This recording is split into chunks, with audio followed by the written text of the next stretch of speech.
Hey everyone, this is Silviu from GoateaProductions. And this is Sean from GoateaProductions. And today we're going to be talking about Bioshock Infinite. Finally. We wanted to do this last time, but other things came up, like, 0 times 10 to the C, which was quite a while ago because we are procrastinators, as you may soon find out. Right, rambling over. Let's get to actually talking about Bioshock Infinite. That might be nice. All right. So where does Bioshock Infinite take place? Well, Bioshock Infinite takes place in the fictional setting of Columbia, a floating city in the sky, which is, if you've seen the gameplay trailer, it looks pretty freaking awesome. I've seen the gameplay trailer many times, Oh. and it looks amazing. It's like a bunch of, think of like pieces of continent floating from balloons stuck together, but with the balloons there. It's In the air. It's awesome. It is. It looks really. I like how they have all the rails going from one to the other. And Yeah. there you can use that as mode of travel. All the sky rails with mode of travel and combat, and it's open world. Fellas, Bioshock Infinite, open world. Oh, that would be great. I love it when games are just like they have this big open world to explore. Yeah, like Far Cry 2. I spent hours just walking from one side of the map to Me the other, too. collecting everything. Oh, Far Cry 2. That was the missions in that were really fun. Yeah, they got a little bit repetitive after a while. Yeah, with maybe back on topic. So, one things I'm really looking forward to in it is this class of enemies called heavy hitters. There are 4 right now, and some of them are. Well, 4 that we know about. We've seen 1 or maybe 2 others. Yeah, 1 or 2 other like possibilities. Yeah. Like, from the gameplay trailers. We know one other one definitely exists, and there's probably going to be more. Think of, I don't know what to think. The best thing I can compare them to is like Bioshock merged with the Special Infected from Left 4 Dead 2. Yeah. Well, that's it. That's pretty good. Yeah. Okay, the very first one is the motorized Patriot, and this thing, oh man, It is terrifying looking. You know the old porcelain dolls, children's dolls? Think of that in like a horror movie where it's all like cracked up and stuff. Like one eye is missing. It's got like 2 flags on its back. It's just terrifying looking.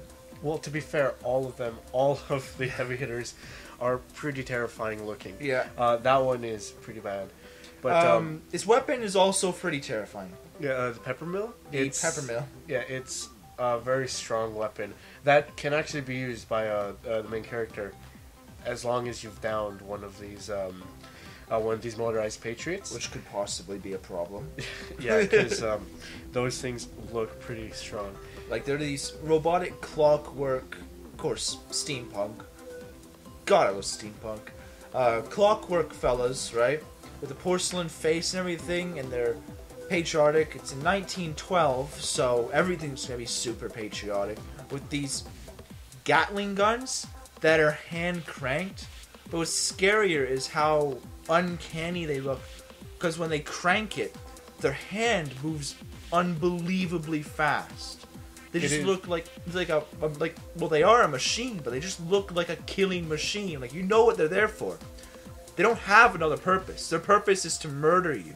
Eventually, if they're damaged enough, their head will blow off, and you can actually see all the clockwork that goes into making them, as well as they have a bunch of gears on the back, which you have to shoot to damage them further. But it really goes to show that the speed of the cranking really replicates what actual clockwork mechanisms would do. Like, Yeah. By which I mean just that motion. They've got it down so perfectly. Which it really is. it's really, the motion is definitely on the right side of the uncanny valley.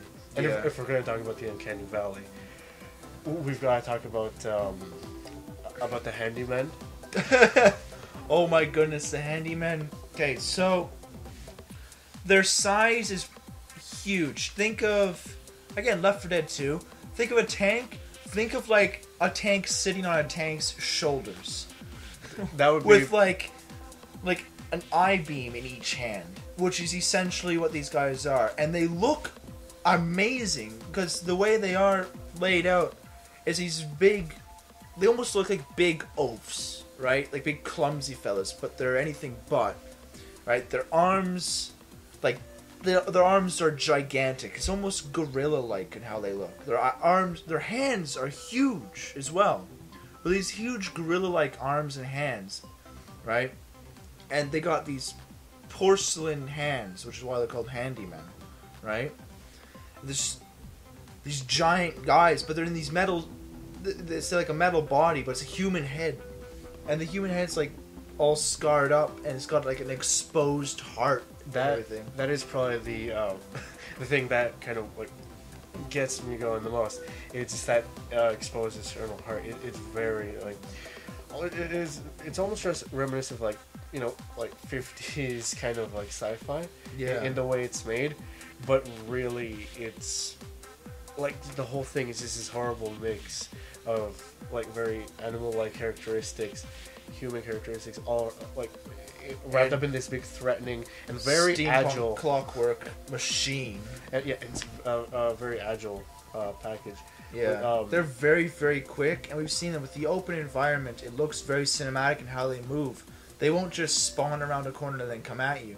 They'll jump from building to building towards you, land, and completely screw you over. Which, if you don't see them, there's definitely like a psychological thing going on.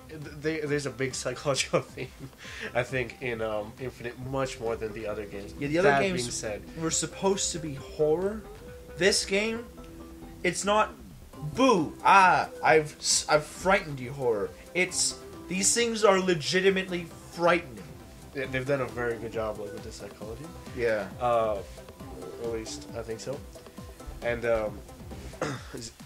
going into just what it means just to have them come out of nowhere. That's a very frightening experience. It's like all the shock and like something that's very aggressive and very dangerous, just out of nowhere.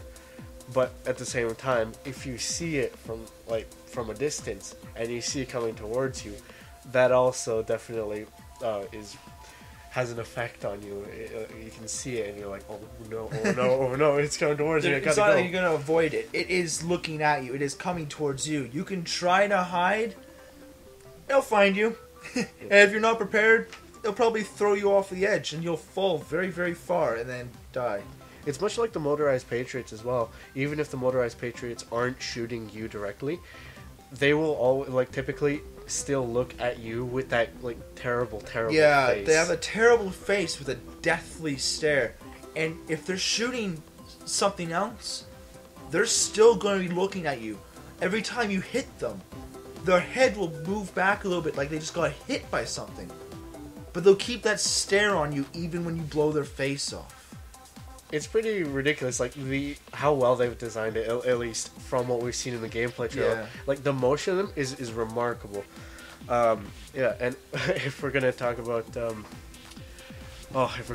these, we have to go into the terrible other two, the Siren and the Voice of Silence. Let's start with the Voice of Silence. Oh my goodness. Okay, the Voice of Silence. It's a regular looking person. Think of 1912. He's wearing like a blue coat, right? His human arms and legs and a human body and everything looks completely normal from the neck down. From the neck down, though. From the neck up, it's this giant metal head with no eyes and horns for ears and a mechanical mouth. It's like an inverted teardrop. Yeah. And then it has the almost like funnel things that were resemble record machines. Yeah. And I'm sure in other places as well. But yeah, they're pretty bad. Their purpose is basically the cameras. Remember the cameras in Bioshock 1 and 2? Yeah, now they're walking and looking for you. Yeah. They can't see you. They can hear you, though. Very well. And they will call in reinforcements. And can't wait for that. The sound they make is definitely... It's horrible. It's like... if you've ever heard it, the fast headcrab zombies from Half-Life. That's what I think they sound like. Yeah. Yeah. And finally, also this kind of like sound class of enemies. Yeah, they did a really big thing with everybody because they finally tapped into the only thing scarier than seeing something is hearing this deathly scream from something that was once normal. Mm-hmm. That is definitely that definitely gives a sense of like these things that were shadows of their past selves. Oh yeah. Oh, I could talk for hours and hours and hours about the psychology of video games, and I would, given the opportunity. But yeah, we have to move on to the siren. Oh, now the siren. I like the siren, and I hate it at the same time. What it is it's a ghostly figure. It almost completely transparent. It was actually very difficult for me to see in the video. Yeah. So it's like yeah, it almost looks like a woman that was once what it is a woman that was once a singer. Was the inspiration behind it. Singer. Who, well, something happened to her, and she died, and she comes back as this ghost, the siren. It really reminds me of a banshee. You know how they typically in like writings, like banshees will have that like shriek that they have, and what their ability is they reanimate the dead. That's what they do this terrifying scream. They float in the air. There's this huge effect. It looks amazing. Then the dead come back to life and start to attack you. Then you have two options. Right. You can either choose to fight the enemies that she has brought back, who are actively attacking you, or you can choose to take her out, which will, in addition to downing her, also stop everyone she's resurrected. Which, interesting dynamic to gameplay. Yeah. Like, what are you going to go for? Risk versus reward kind of stuff. Because you're probably going to get hit more if you go for her. She's probably going to be like have more health or whatever the equivalent is. But you know, take everything down faster, as opposed to take less damage by killing everyone else. Plus, we don't know that if you kill the other people, if she can just bring them back again. If that would, just strictly speaking as a gamer right now, that would be horrible for progression. Like, if it takes you like a long time to kill one person, especially on a harder difficulty, and then they're just brought back to life, even if there's a timer on it, right? Yeah. Well, you gotta be quick. It's not gonna hold your hand. Mm-hmm. And then the last one I want to talk about, I have no idea what it's called. There's nothing on it. It's at the end of the gameplay trailer, if you've seen it. And if you haven't, go watch it. It's really awesome. It's this giant eagle, a giant mechanical eagle. I said the handyman was like a tank seat on a tank's shoulders. The eagle is about the size of 8 tanks, riding each other's backs. Do you use any other form of, quantifiable measurement there? A house. A house. That's exactly what I was gonna say. A house. It's about the size of a house that has wings and attacks you, and it's very, very agile as well. As far as we've been able to look at it, it looks like it has the shape of an eagle, which definitely makes sense going with the theme of this whole patriotic nationalism, patriotism, nationalism. Yeah. And once again, it definitely seems to have almost an aperture as an eye. Like we don't know whether it's robotic or not. It's almost like it almost looks like the faceplate of the Big Daddies of the first two. Mm-hmm. Except much more menacing because it's huge and it's animalistic. Yep. And that's our opinions on Bioshock Infinite. Definitely Bioshock Infinite, and it's looking amazing. This is just a light scratch on the surface, really. If you guys really like this, when more comes out on it, we can go into greater detail. And I personally can't wait. I think Irrational is just a great developer, and I'm really glad that they've got their stuff back.